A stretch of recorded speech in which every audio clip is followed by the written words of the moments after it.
รีวิวออฟฟิศใหม่นะคะของแบร์เฮาส์และซันสุค่ะประตูชั้นที่1นะคะดูดีๆนะทุกคนอย่าตกใจนะ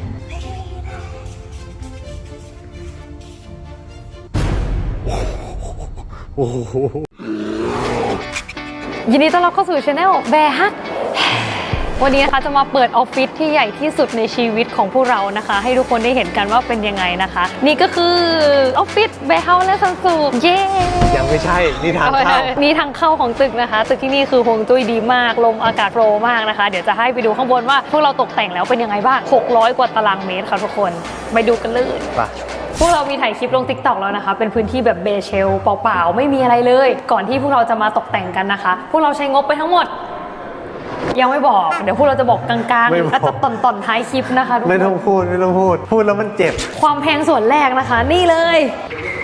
ขอบคุณค่ะเพราะว่าพวกเราอ่ะไม่อยากให้ทุกคนอ่ะใช้นิ้วเผื่อบางคนแบบล้างตูดมาใช่ปะเข้าห้องน้ำอ่ะเขาจะได้ไม่ต้องเสียสละนิ้วตัวเองป้ายลงไปในนี้นะคะเพราะฉะนั้นพวกเราอ่ะจะใช้หน้าในการสแกนได้เลยนี่จุดถ่ายรูปจุดถ่ายรูปอะไรกันชี้ไม่บอกนี่จุดถ่ายรูปนะคะเวลาแขกไปใครมานะคะหรือพนักงานเขาแบบอยากลงรูปในโซเชียลนะคะเขาก็จะมาถ่ายได้นะคะใหญ่พอแล้วยังไม่ใหญ่เนาะเดี๋ยวเราจะขยายให้ใหญ่เท่านี้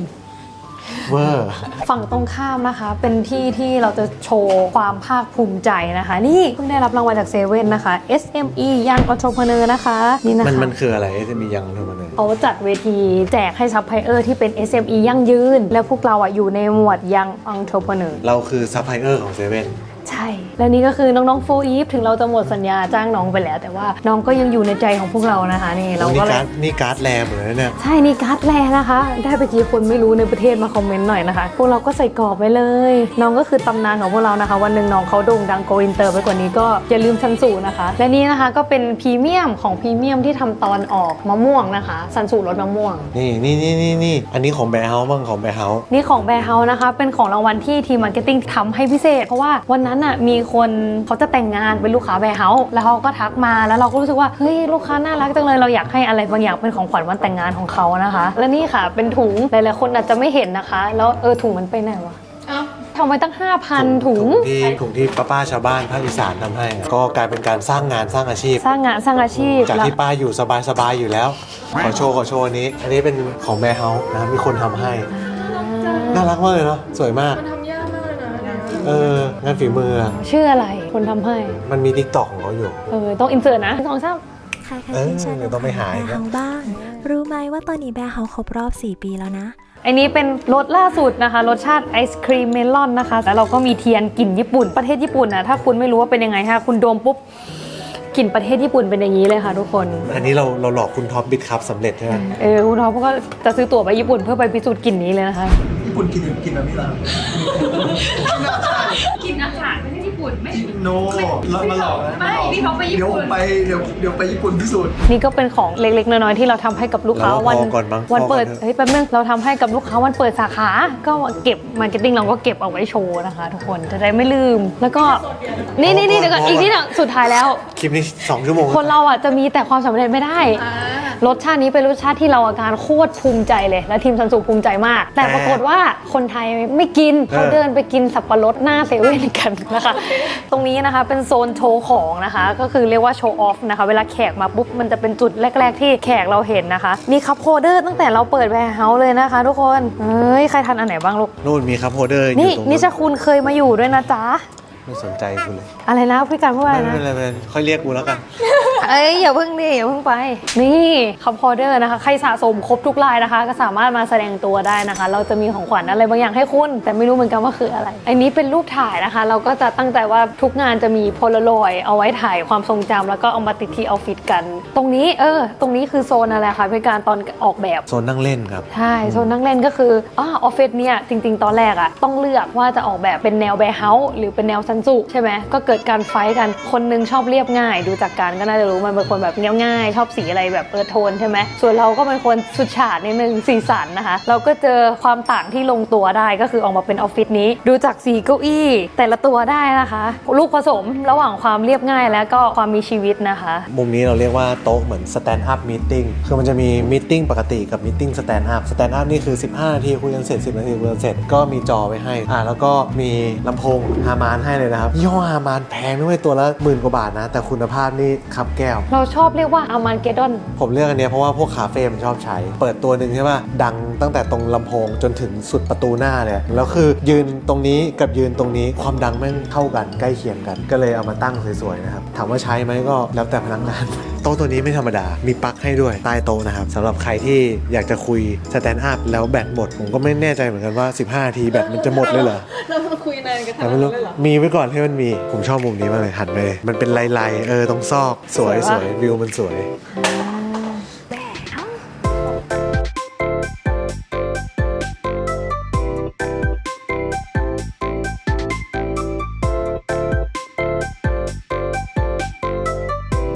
เรามีห้องประชุมทั้งหมด5ห้องนะคะแล้วก็ชื่อของแต่ละห้องเป็นชื่อเมืองที่แบร์เฮาส์อยากจะไปเปิดนะคะทุกคนนี่เป็นเมืองแรกนะคะเมืองนิวยอร์กได้ไม่ได้ไม่รู้แต่เราต้องมีฝันไว้ก่อนนี่ก็จะ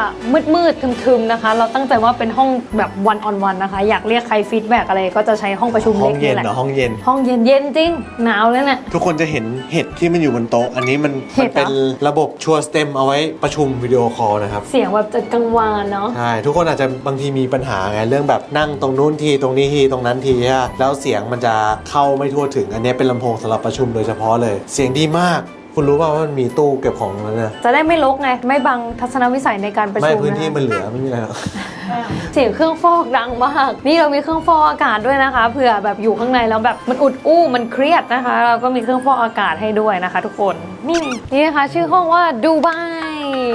บเป็นเมืองหลวงของประเทศอะไรคะอาหรับเอมิเรตส์หรือเปล่าใช่ไหมอย่างนี้ต้องให้ซันสุยินรีบปลุกศูนย์เคียวขอพูดถึงจอนิดนึงจออันนี้มันเป็นระบบจองห้องประชุมอัตโนมัติเอาไว้แบบใครอยากจะบุ๊กก็สามารถบุ๊กผ่านมือถือได้เลยแล้วมันจะขึ้นบนจอนี้แหละว่าใครกำลังจองห้องอยู่นะครับหรือบุ๊กหน้าห้องก็ได้นะครับนี่สวยงามนี่นะคะไม่บอกก็รู้ว่าเป็นห้องของ reference มาจากซันสุนะคะความฉูดฉาดและความสดใสของเขาไม่เกรงใจใครเลยนี่นะคะก็คือเป็นสีของ Product ซันสุนะคะบอกเลยยังคือเราจิตหลอนเว้ยทุกครั้งที่เข้าฟิตมีรอยปากกาไหม กลัวมากกลัวจริงๆเพราะว่าถ้าเลอะทีนะ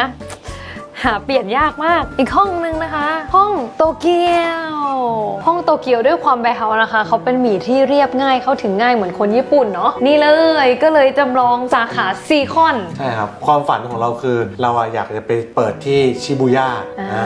เป็นความฝันหนึ่งที่แปะไว้ข้างผนังเลยนะพื้นที่ที่เหลือตรงนี้เราก็ใช้เป็นแบบการ์ดไวท์บอร์ดเลยคือมันไม่ใช่ไวท์บอร์ดธรรมดามันคือการ์ดไวท์บอร์ดที่สะท้อนแสงน้อยทำให้แสบตาน้อยปกติแล้วกระจกสำหรับเขียนมัน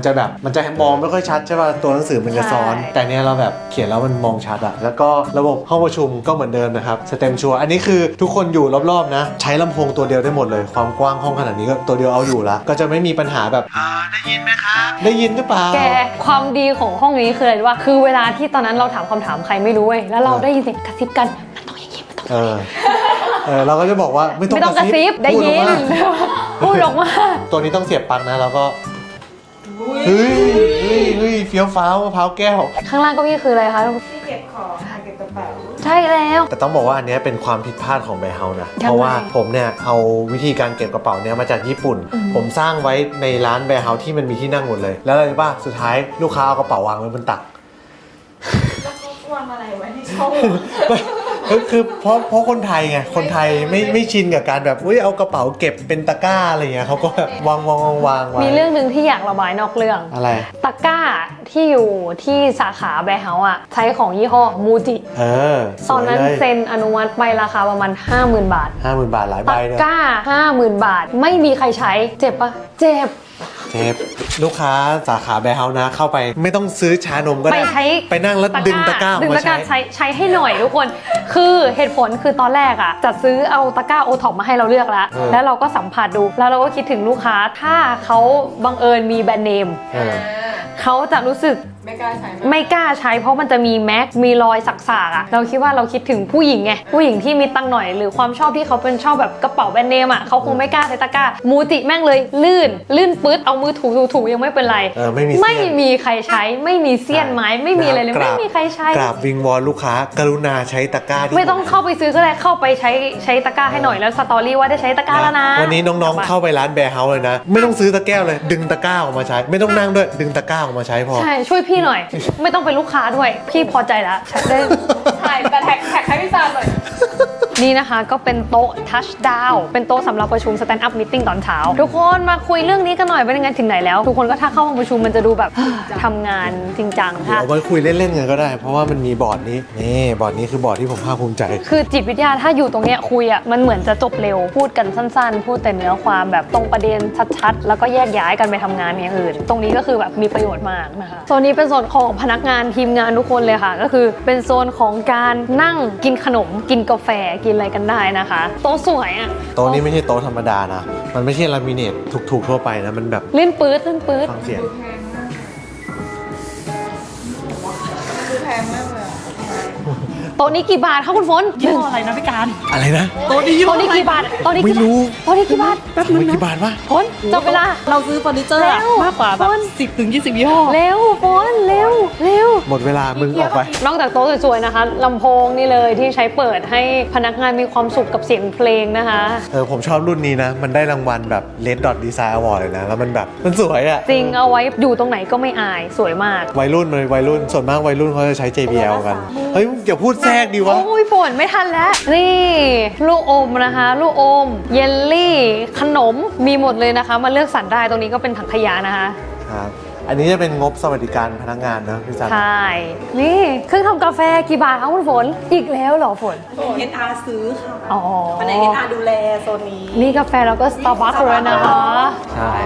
อยากรู้เหมือนกันว่าคนกินบ้างไหมเขาแรกๆก็เห่อกันอยู่นะ หลังๆก็ ก็เลิก เขาก็สั่งที่เขาชอบกัน ใช่ ตอนแรกแบบโอ้ทุกคนโหวตอยากได้เครื่องบดกาแฟเครื่องอะไรเงี้ย เราก็เลยถามแบบเดี๋ยวก่อนนะ จะกินเหรอ กินทุกวันไหม ถ้ากินไม่ทุกวันลองอย่างนี้ก่อน รอให้กินทุกวันก่อนเดี๋ยวค่อยว่ากัน สรุปมีไว้โชว์ นี่นะคะเป็นเครื่องกรองน้ำนะคะ เราพิจารณาจากอะไรนะคะ เวลาเลือกเครื่องกรองน้ำ เราอยากให้พนักงานเรากินน้ำที่มีคุณภาพดี อ่า ไม่เอา ไม่ตอนซื้อเราต้องเช็คก่อนว่าน้ำอะมันร้อนหรือเปล่า โดยการยังไงคะ โอ้โหเครื่องดื่มขิงเราเพิ่งเห็นแล้วเนี่ยมันเหมือนพริกไทยเลยอะแก ประเด็นคือ ฉันเชื่อว่าสุดท้ายพอทั้งปีไม่มีใครกินไม่หมดแน่นอน ประเด็นคือ HR เติมเครื่องดื่มขิงไว้ในองค์กร เพราะว่า เสียง ไม่ HR ผมจะมีโทนเสียงที่ นี่ตู้เย็นพนักงานนะคะ มีเต็มเลยจ้าสปอนเซอร์ลงได้นะคะ ใครอยากมาคอลแลบกับแบร์เฮาส์นะคะ สามารถสนับสนุนเครื่องดื่มฟรีให้ นี่ไม่ค่อยเยอะเท่าไหร่นะคะ แต่ก่อนอะทั้งหมดอะมันอยู่ที่บ้านเราไงที่คุณไปทั้งหมดที่พวกคุณเห็นทั้งหมดถ้ามันไม่อยู่ตรงนี้นะคะ มันก็จะอยู่ที่ท้องเราคนเดียวเท่านั้น และอยู่แกคิดดูดิไอ้นี้คือ 1 ตัวอย่าง1 ครั้งไปคิดดูก่อนที่จะโปรดักต์ออกมา เราต้องกินบุกไปเยอะแค่ไหนทุกคนนี่เป็นน้ำเปล่านี่คุณขายของให้อีก อันนี้เป็นเก้าอี้นวดที่เศร้าที่สุดในออฟฟิศผมนะครับ คือพวกออฟฟิศเนี่ยมันชอบมีแบบเก้าอี้นวดโต๊ะสนุกโต๊ะปิงปองอะไรพวกเนี้ยแล้วผมเห็นแล้วหลายคนแล้วทุกคนที่แบบทำกิจการแล้วบอกมีพวกเนี้ยเขาบอกพนักงานไม่ใช้ เราก็เลยแบบลองซื้อเก้าอี้นวดมา ต้อ ดู งซื้อรุ่นมินิก่อน รุ่นมินิก่อนที่จะลงทุนสรุปไม่มีใครใช้ หรื จ อ ริง เป็นเพราะรุ่นมินิเอ้ยมันก็สบายนะทำไมไม่มีใครใช้วะ เพราะว่าอยู่ข้างๆกับห้อง CEO อ๋อว่ะอยู่ใกล้ๆกับห้องประชุมด้วยนะ เดี๋ยวเวลาใครมานวดปุ๊บเด่นแล้ว เด่นเลย ไม่มันเป็นแบบใครแบบที่กำลังทำงานอยู่ตรงเนี้ยและไอ้นี่มันนวดอ่ะก็จะแบบ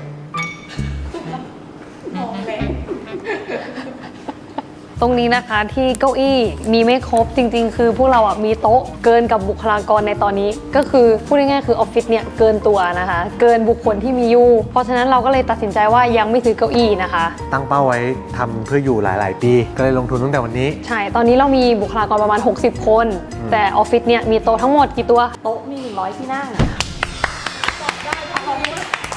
100ที่นั่งแต่ว่าคนเรามี60เราก็เลยซื้อเก้าอี้กัน70ตัวก่อน ซื้อเผื่อแล้ว10ตัวนะคะ เพราะฉะนั้นก็จะมีแต่โต๊ะว่าง แต่อาจจะยังไม่มีเก้าอี้นะคะทุกคน นี่คือห้องเรากับการเองนะคะ นี่แน่เย้มีลำโพงอีกแล้วนะคะ เอาไว้ฟังเพลง นี่เราได้ของขวัญวันเปิดออฟฟิศนะคะจาก JBL นะคะจากมหาจักรนะคะทุกคนเขาก็ให้มาหลายรุ่นเลยขอบคุณมากๆนะคะเป็นของขวัญเปิดออฟฟิศที่ดีมากเพราะฉะนั้นเรารับสปอนเซอร์นะคะใครอยากให้อะไรเราฟรีก็ติดต่อคุณพึ่งพามาได้นะ อันนี้ก็เป็นเก้าอี้นั่งคู่ ถามว่าได้นั่งไหม ไม่เคย เพราะว่าเราชอบยืนทำงานนะคะ ชอบไปนู่นไปนี่ไปนั่นไปนู่นก็ไม่ได้ค่อยได้นั่งเท่าไหร่นะ พอไว้บริษัทโตเราจะจ้างคนมานั่งนะครับ ชีวิตนี้ก็คงจะไม่ได้นั่งเอง ใช่จริงๆห้องนี้ไม่ได้เผื่อตัวเองสักวันหนึ่งอยากจ้าง CEO มาบริหารนะคะ ครับก็ ที่ ขอให้ ที่ เรา ไม่ใช่เราสองคนนะคะทุกคน ขอให้เราใหญ่โตพอที่จะจ้าง CEO ได้นะครับ เฮ้ยข้างหลังก็วิวดีนะ วันนี้หนุ่มๆไปไหนหมดวะ ร้อนอยู่ ร้อนอยู่ต้องสัก 4-5 โมงน่าทุกมองอยู่ เด็กตลอด เด็กกรุงเทพนี่ดีเนาะมีสนามบอลนะสมัย หน้าเทียมนี่เหรอ ย่าเทียมผมอยู่ต่างจังหวัดนี่ผมเตะบนปูนเนาะบางทีก็ดินแดงพอเราออกมาปุ๊บโรงเรียนก็ถึงเจริญขึ้นมา สาวไว้ลงสาวไว้นะ เป็นอย่างนี้ทุกโรงเรียนแหละ ผมมีเพื่อนทุกคนเป็นใครออกจากโรงเรียนพวกโรงเรียนเจริญเรือมาแล้ว คุณเคยนั่งไหมคอสังแสบ เคย ผมเคย ขึ้นไปลงเซนทรัลเวิร์ อืม วู้ เฮ้ยดีนะถ้าคุณจะไปเซ็นทรัลเวิลด์คุณไม่อยากมีรถติดคุณก็ นั่งเรือเลยจ้ะ นั่งเรือ ฟู่แต่วันนั้นอย่างซวยฝนตกแล้วคนเต็มเรือ โอ้โห แล้วต้องไปคุยงานต่อ หาน้ำหอมไม่ได้เลยสุด อยู่ดีก็เงียบ ไปห้องอื่นต่อ ห้องนี้นะคะเป็นห้องประชุมที่ใหญ่ที่สุดนะคะ จุคนได้ประมาณ20 คนเราก็เลยตั้งชื่อเมืองเป็นเมืองที่ใหญ่ที่สุดนะคะ ก็คือเมืองเซี่ยงไฮ้นะคะ แกล้งมา แกล้งดิ เปิดเข้าไปแล้วบอกทุกคนทำหน้าสวยๆหน่อยเลย เขาเก่งกันแล้วนะ ทุกคนครับทำหน้าตาดีๆหันมามองกล้องหน่อยครับ ยิ้มสวยๆบ๊ายบายเร็วบ๊ายบายนี่นะคะทีมงานซันสูนะคะที่ทำเยลลี่บุกศูนย์แคลนะคะก็มีบุคลากรแค่นี้เองทุกคนยิ้มสวย ทำไมใส่แมสกันหมดเลยวะ ไหนทุกคนใส่แมสทำไมนี่มาแล้วนะคะนี่ ตอนเช้าปากไม่เห็นแดงขนาดนี้เลย GM ขอ นี่คือ GM ซันสูนะคะของพวกเรานะคะ ไปไม่กลัวแล้วครับ เกิดแล้วเดี๋ยวไปดูมุม HR นะคะเป็นมุมที่ห่วงจุ้ยดีที่สุดในบริษัทไม่ใช่ห้องเรานะคะแต่เป็นที่ของ HR นี่นะคะเป็นมุมที่ดีที่สุดห่วงจุ้ยดีที่สุดนะคะมุม168นะคะอันนี้เป็น HR Director ของเรานะคะอะไรนะคะ สวัสดีครับ พูดเยอะๆหน่อยได้ไหมคะนะ เยอะๆ ไม่ใช่ใช่ไหม นั่งตรงนี้แล้วหาพนักงานยากไหมคะ อ๋อไม่ยากครับส่วนใหญ่คือจะไม่มาเริ่มงานเลย แต่ว่าไม่ใช่เขาไม่ใช่คนที่จะไปกับเรา วันแรกคุณอาร์ตรีบโทรมาบอกเลย ว่าใช่ไหม ว่าเปลี่ยนออฟฟิศมาผมปิดงานไม่ได้เลย แต่สุดท้ายคือก็ให้มุมมองอีกมุมมองหนึ่งไปว่าคนที่ไม่ใช่ก็ปิดไม่ได้ไง ถูกต้องแต่คนที่ใช่ก็คือมาเริ่มงานปกติ ได้คนดีๆขึ้น นี่คุณนั่งที่มงคลที่สุดเลยนะคะ มุม168นะคะ ครับ เป็นไงเสียงเหมือนโอป้าทัชชี่ปะ ปาตาชิ ตรงนี้นะคะเป็นมุมโฟกัสบูธนะคะ ราคาเท่าไหร่คะละ 84,000 บาท บางทีเราทำงานใช่ปะแล้วเราเบื่อเพื่อนข้าง ไม่ใช่ อยากเปลี่ยนอารมณ์อยากอยู่เงียบๆคนเดียวนะคะ เราก็จะมาเข้าสู่มุมนี้ อยากอยู่เงียบๆแต่ก็ยังเห็นอยู่ว่ามีมนุษย์อยู่กับเรา เราก็จะมาเลือกทำงานตรงนี้นะคะนี่มันจะรู้สึกว่าได้อยู่คนเดียวอะได้อยู่แบบเป็นส่วนตัวไม่ต้องรับฟังเสียงคนข้างนอกนะคะ ตรงนี้ก็เหมาะมากเขาก็โฟกัสกันเราก็จะทำลายโฟกัสเขานะคะทำอะไรอยู่อุ๊ยเฮ้ยคนนี้ทำสิ่งที่ถูกต้องนี่ชาดำยูสุนะคะไข่มุกโมจิแบร์เฮาส์นะคะเอ้ยทำอะไรวะรสชาติใหม่รสชา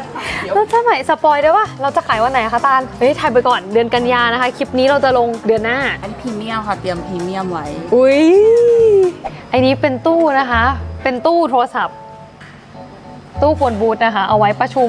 ความลับกันไอ้นี้ก็คือเสียงเราไม่สามารถรู้เลยว่าน้องข้างในอะด่าเราอยู่หรือเปล่า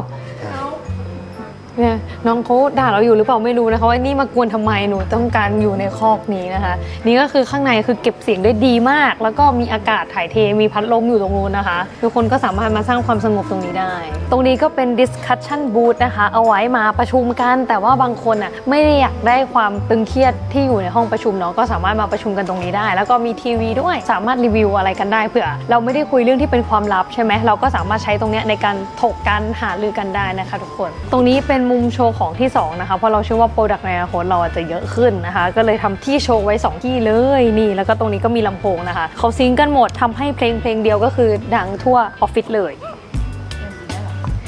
เฮ้ยทำอะไร ถ้าเราคอแล้วมันจะ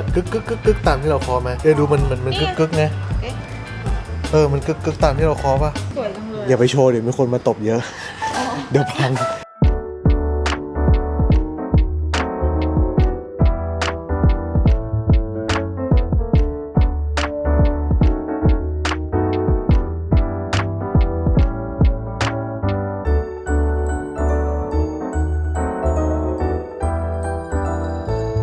ตรงนี้เป็นมุมพักผ่อนหย่อนใจนะคะ เราจะมาดูกันว่าคนที่นั่งมุมนี้เขาทำอะไรกันอยู่โดนแล้วคนนี้นะคะเป็นคนที่แบบงานเยอะพี่ แต่เขาอยู่มา3 ปีครึ่งแล้วนะคะ คนเนี้ยทำอะไรอยู่ กำลังทำเจวีอยู่ครับ ดูภาพแบร์เขาที่น่ากินทั้งหมดนะคะ ก็มาจากคนนี้แหละ เฮ้ย คุณใช้ AI นี่ ไอ้ฟิล์ม จริงเหรอ ไม่ใช่ เป็นชายแบ็กช็อต นี่เป็นน้องแบ็กช็อต อ๋อคนนี้ก็ทำแอนิเมชันนะคะทำอะไรอยู่อะคะคุณฟ้า โลโก้ค่ะ ทำโลโก้ เปลี่ยน อยู่ โลโก้ใหม่เราก็เลยต้องแบบ เอ้ย เราเรื่องราว อัลติเมทเห็นไหมเร็วๆอีกทีนึงโชว์หน่อยลูกแล้วนี่ทีมมาร์เก็ตติ้งของเราก็อยู่ตรงนี้นะคะมาร์เก็ตติ้งแวร์เฮาส์ นี่ดูเวลาดูเขากดเลขทีหนึ่งนะ นี่คุณเห็นเขาคำนวณไหม ไม่ธรรมดานะ คำนวณ 10 จุดทศนิยมอ่ะ ดูดิ โอ้โห นี่เราคำนวณค่าพายไหมเนี่ย เราแบบว่า คุณปัดไป แต่ออกมาแบบจาวิทหนึ่งสองสามสี่ นี่คูปองอะไรคะคุณนาดา คูปองโปรโมชั่นค่ะ ไว้สำหรับให้ลูกค้าได้เล่นเปิดสาขาค่ะ นี่ก็คือเตรียมไว้สำหรับสาขาใหม่ที่กำลังจะเปิด ใช่ค่ะ นับตรงนู้นดีกว่า อยากได้ส่วนลดต้องมาที่งานเปิดสาขาเท่านั้นค่ะ นี่มีอีกเรื่องหนึ่งที่อยากเล่าอะค่ะทุกคนเห็นพื้นตรงนี้ไหมคะ พื้นตรงนี้คือทีม มัน งาน ยังไงทุบหน่อย ทีมงานแบร์ฮักทุกคนผ่านกันช่วยกันเลือกมาหมดแล้ววันนั้นคือแบบมันถึงจุดที่ต้องตัดสินใจแล้วมันตัดสินใจไม่ได้ มันมีพื้นอยู่2แบบนะคะแบบหนึ่งราคา 300,000 ตึ๊ดๆนะคะก็คือปูทั้งออฟฟิศเนี่ย 300,000 ตึ๊ดๆกับอีกอันนึงราคา 650,000เราก็พยายามใจอะดูความสวยอะก็เลือกอันตัวแพงใช่ปะแล้วเราก็พยายามสอบถามความเห็นไปงั้นอะคิดยังไงตามคิดยังไงสตางค์คิดยังไงจูเนียร์คิดยังไงแต่ความจริงอะทุกคนอะก็คือเลือกอัน 600,000 หมดเลยเว้ยเราอะยื้อการตัดสินใจเนี่ยประมาณเดือนกว่าถึง2 เดือนเพราะว่าการเลือกพื้นครั้งหนึ่งอ่ะมันประหยัดเงินเข้ากระเป๋าได้ 300,000นะแต่สุดท้ายพวกเราก็เลือกตัวแพงนะคะเพราะว่าพรมเนี่ยมันสวยจริง อันนี้ก็คือห้องบัญชีนะครับ เป็นห้องที่สปอยที่สุดในออฟฟิศนี่นะ เราสปอยบัญชีที่สุดในโลกแล้ว ๆเขามีห้องของเขานะคะเหตุผลก็คือความลับเยอะเอกสารเยอะ แล้วมีอะไรที่เขาต้องการความเป็นส่วนตัวเยอะนะคะ ทุกคนดูของที่เขาใส่ดิดูดิ เป็นกล่องลังจนถึงข้างบนเลยเห็นไหมกล่องลังถึงข้างบนเลยคือของเยอะมาก แล้วก็เนี่ยคำนวณอะไรไม่รู้เต็มไปหมดเลยต้องอ่านกัน Inventory 0.3% ของราคาขาย ถ้าเกินรายจ่ายต้องห้ามโอ้กลัวมากคำว่ารายจ่ายต้องห้ามเนี่ย กลัวที่สุดเป็นรายจ่ายที่มาหักภาษีไม่ได้นะรายจ่ายต้องห้าม พวกบินที่ไม่ถูกต้องทั้งหมดนะคะบัญชีเราตรงเพ่งนะคะถ้าเขาแก้ไม่ได้ปุ๊บเขายัดมาหมวดนี้นะคะรายจ่ายต้องห้าม เราก็ต้องตบตีกับเขานะคะว่าทำไมมันต้องห้ามส่วนมากเราก็ไม่ค่อยชนะเท่าไหร่ นี่ก็เป็นห้องที่ประชากรเยอะที่สุดนะคะ แล้วก็สะอาดที่สุดนะคะ แล้วเขาก็มีเครื่องถ่ายเอกสารในตัวของเขาเองนะคะ นี่ก็เป็นคุณตองหัวหน้าบัญชีนะคะ ปมมือทำไมวะ ไม่รู้เหมือนกัน ไม่แล้วเขามีห้องประชุมของเขาเองด้วยนะนี่ชื่อห้องว่าแฟรงก์เฟิร์ตนี่ นี่จริงๆอ่ะเป็นห้อง CFO เป็นห้อง CFO ของคุณกรณ์แต่คุณกรณ์บอกว่ามันหนาวเขาก็เลยไม่นั่งนะคะ ดูดิ นี่ อุตส่าห์ทำห้องดีๆให้โอ้โห ใช่ ชื่อว่าแฟรงก์เฟิร์ตนะคะแฟรงก์เฟิร์ตคือเมืองของประเทศ เยอรมัน เยอรมัน คือพวกเรามีโอกาสได้ไปเยอรมันงานโอ้โหหลายปีที่แล้วอ่ะแล้วได้ไปกินชานมไข่มุกแล้วก็แบบพวกเราทำได้ดีกว่านี่ก็เลยแบบ ชานมอะไรไม่รู้เค็ม เป็นเมือง เยอรมัน เป็นเมืองแรกแล้วกันที่เรารู้สึกว่าเอ้ยพวกเราก็ไม่แพ้ชาติใดในโลกสามารถทำอาหารทำเครื่องดื่มได้ ก็เลยเป็นแรงบันดาลใจที่มาเปิดร้านชานมนะคะ อันนี้ก็เป็นในห้องประชุมเซี่ยงไฮ้ที่เมื่อกี้ทุกคนเขานั่งประชุมกันอยู่นะครับเป็นระบบห้องประชุมที่ไฮเทคมากๆนะผมไปดูมาจาก YouTube นะครับก็คือผมใช้ไมค์ของยี่ห้อชัวร์นะครับมันจะติดอยู่บนเพดานเนี่ยเป็นระบบนะแล้วก็จะมีลำโพงอยู่ข้างๆนะครับเวลาใครที่พูดอยู่ตรงไหนเนี่ยเสียงมันก็จะเข้าไมค์ข้างบนเลยครับเราก็จะไม่เสียเวลามาเดินสายไมค์ข้างล่างตรงนี้นะครับแล้วก็ไม่ต้องมานั่งกดไมค์กันแล้วก็ไม่ต้องมาถามกันว่าได้ยินไหมครับได้ยินไหมคุณได้ยินเสียงหรือเปล่านะครับรวมถึงมีระบบกล้องตรงนั้นด้วยนะครับระบบกล้องก็เดี๋ยวผมโชว์อินเสิร์ตรูปให้ดูผมถ่ายลง TikTok ไปแล้วไอ้กล้องเนี้ยมันซูมได้เยอะมากแล้วก็ใช้ในการแบบหันซ้ายหันขวานะหันได้ด้วยนะกดให้ดูนี่เอาไว้ไฮเทคนะไฮเทคล้ำๆเฉยๆนะ ซึ่งของจริงก็คือว่าเซตไว้ตรงกลางนั่นแหละดีสุดแล้วโดยที่เวลาเราติดตั้งใช่ไหมครับเราไม่ต้องทำอะไรเลยเขาจะมาติดตั้งให้หมดเดินสายให้หมดเลยนะครับสบายมากไม่ต้องมาเสียเวลายุ่งยากเดินนะนี่ก็คือเก็บสายเรียบร้อยหมดแล้วส่วนนี้สายเราเองก็ใครที่สนใจระบบประชุมนะครับก็ติดต่อที่มหาจักร Development นะครับเขาเป็นบริษัทยักษ์ใหญ่เลยในการนำเข้าเครื่องเสียงนะแล้วก็ไมโครโฟนอย่างยี่ห้อชัวก็มหาจักรนะแอร์มิตซูบิชิก็ใช่ของเขานะลำโพง JBL ที่เราใช้ก็ของเขาฮามากาดอนก็ของเขาเครื่องเสียงงานคอนเสิร์ตเงี้ยถ้าทุกคนไปเซิร์ชนะมหาจักร Development ก็คือเป็นแบ็กอัพให้กับเหล่าเครื่องเสียงงานคอนเสิร์ตใหญ่ๆของประเทศทั้งนั้นเลยนะครับก็ขอบคุณมหาจักรมากที่มาช่วยเราติดตั้งระบบนี้นะครับสวยงาม ทั้งหมดนี้ก็เป็นความตั้งใจที่เรากับการอยากทำออฟฟิศตั้งแต่วันแรกแล้วกันแต่ว่าด้วยเงินมันก็ทำให้เราเพิ่งมามีออฟฟิศที่ใหญ่ที่สุดในชีวิตก็ช่วงเดือน2 เดือนนี้นะคะตั้งแต่เมษาแล้วเราเพิ่งย้ายเข้ามาอยู่ก็นี่เป็นความตั้งใจของพวกเราที่อยากทำให้พนักงานจริงๆนะคะใช่ก็จากที่ทุกคนเห็นนะเราไม่ได้ทำเพื่อตัวเองเพราะว่าเราไม่ได้เข้าออฟฟิศ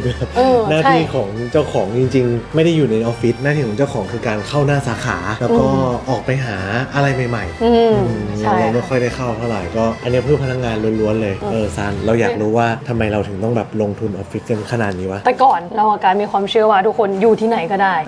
ทำงานที่บ้านก็ได้ทำอยู่ไปเช่าร้านกาแฟไปทำโคเวิร์กิ้งสเปซไปทำอะไรก็ได้ที่ไม่ต้องเจอกันแต่สุดท้ายด้วย4 ปีที่ผ่านมาเราก็ค้นพบวิธีการบริหารงานที่ดีที่สุดสำหรับเราแล้วกันก็คือการที่พนักงานมาเจอกันเจอหน้ากันคุยกันพูดปัญหากันแล้วมันก็จบเลยตรงนั้นยังไงการเจอกันต่อหน้ามันก็ไม่เหมือนกับคุยออนไลน์อันนี้จริงๆยังไงมนุษย์เป็นสัตว์สังคมเขาจะต้องออกมาเจอกันมาคุยกันเราก็เลยคิดว่าการลงทุนตรงเนี้ยออฟฟิศตรงเนี้ยมันทำให้1พนักงานได้คุยกันเคลียร์ขึ้น2ก็คือถ้าเขามีความสุขกับการอยู่ที่ทำงานเขาก็อยากสร้างความสุขให้กับลูกค้าเราเพราะเราคิดว่าที่ทำงานมันคือ1 ใน 3ของชีวิตคนเราเนอะใช่8 ชั่วโมงใน24 ชั่วโมงของคนมันสำคัญมากๆเลยนะเราคิดว่าเราอยากอยู่ในที่แบบไหนเราก็ควรให้พนักงานเราอยู่ในที่แบบนั้นเราเคยเขาเรียกอะไรเราเคยหัวก้าวหน้าถึงขั้นที่แบบ work from home 100%ทุกคนไม่ต้องเข้ามาแล้วก็สิ่งที่เกิดขึ้นคือ turnover เยอะมากคือพนักงานทะเลาะกันเองเยอะมากแล้วสุดท้ายผลกระทบไปอยู่ที่หน้าร้านการทำงานกลายเป็นว่ามันไม่อาจ่ายมันช้ากันไปหมดเลยแล้วก็ปรับเข้ามา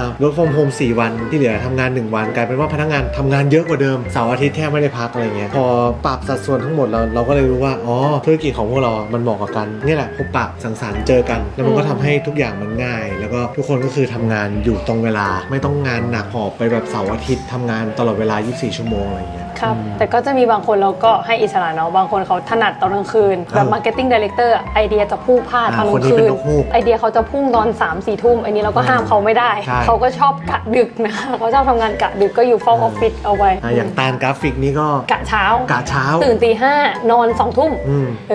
ก็จะมีแบบ flexible บ้างเท่าที่ทำได้นะคะแต่ก็ไม่ขนาดทุกคนว่าเฮ้ยคุณอยากเข้าเวลาไหนก็ได้ไอเนี้ยไม่ได้เพราะสุดท้ายพอทุกคนตามใจตัวเองใช่ป่ะจะไม่มีเวลาที่มาเจอกันอีกแล้วก็จะไม่ได้คุยกันมันก็จะเป็นปัญหาเดิมๆเพราะฉะนั้นเราก็เริ่มมีเวลาเข้าออกชัดเจนแล้วใช่โดยรวมทั้งหมดที่เราลงทุนก็สุดท้ายแล้วการทำงานทั้งหมดทั้งมวลมันก็เพื่อแบรนด์และเพื่อลูกค้าใช่เราเพื่อให้พนักงานมีความสุขเขาจะได้สร้างความสุขให้กับลูกค้าเพราะสุดท้ายเรากับการตอนเนี้ยณวันนี้นะไม่ใช่คนที่จะส่งมอบชานมแต่ละแก้วให้กับทุกคนแล้วแต่เราต้องส่งผ่านทีมงานเราทีมงานส่งต่อพนักงานหน้าร้านแล้วเขาก็ต้องไปส่งต่อลูกค้าเพราะฉะนั้นแก็บตรงเนี้ยเราต้องทำให้พวกเขาอยากให้ลูกค้าเหมือนที่เราอยากให้จิตวิญญาณของเจ้าของจะไปส่งถึงคนเสิร์ฟให้ลูกค้าหรือเปล่าไอ้นี่แหละเป็นงานยากที่เรากับการเผชิญอยู่สิ่งหนึ่งที่เร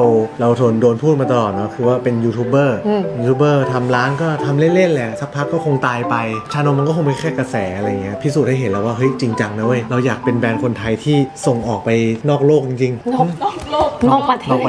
ะเทศส่งออกไปทั่วโลกจริงๆเราเอาจริงที่สำคัญคือออฟฟิศเนี้ยแล้วก็ชั้นเนี้ยมันเป็นชั้นที่ในแง่พลังงานและฮวงจุ้ยแล้วกันเหมาะต่อการทำธุรกิจส่งออกหันหลังไปทุกคนจะเห็นทางด่วนและหันซ้ายไปนิดนึงทางด่วนและรถไฟครับไฟอันนี้คือเขาเรียกว่าเป็นวิชั่นของการส่งออกก็ยังคงยืนยันคำเดิมว่าเรา2 คนยังคงแบบอยากจะพาแบรนด์ไทยไประดับโลกเหมือนเดิมตั้งแต่วันแรกจนถึงวันนี้ขอบคุณลูกค้าทุกคนนะคะที่ทำให้เรามีรายได้มีกำไรมาสร้างออฟฟิศดีๆให้กับพนักงานเนาะแล้วเราเชื่อว่าการที่พนักงานเราได้อยู่ในที่ดีๆเขาก็จะส่งมอบความสุขแล้วก็ทำสิ่งดีๆให้กับลูกค้าต่อเพราะฉะนั้นก็อยากขอบคุณจริงๆที่อุดหนุนพวกเราตั้งแต่4 ปีที่แล้วทุกวันนี้ยังมีแบบมาคอมเมนต์ด้วยสาขา22แล้วหรอพี่ไปตั้งแต่สาขาแรกเลยนะอะไรเงี้ยก็ยังจะจำหน้าพี่บางคนได้ที่มาถ่ายตั้งแต่วันแกรนด์โอเพนนิ่งเมื่อ4 ปีกว่าที่แล้วนะคะก็ยังจำได้ขอบคุณนะคะไปแล้วขอบคุณครับ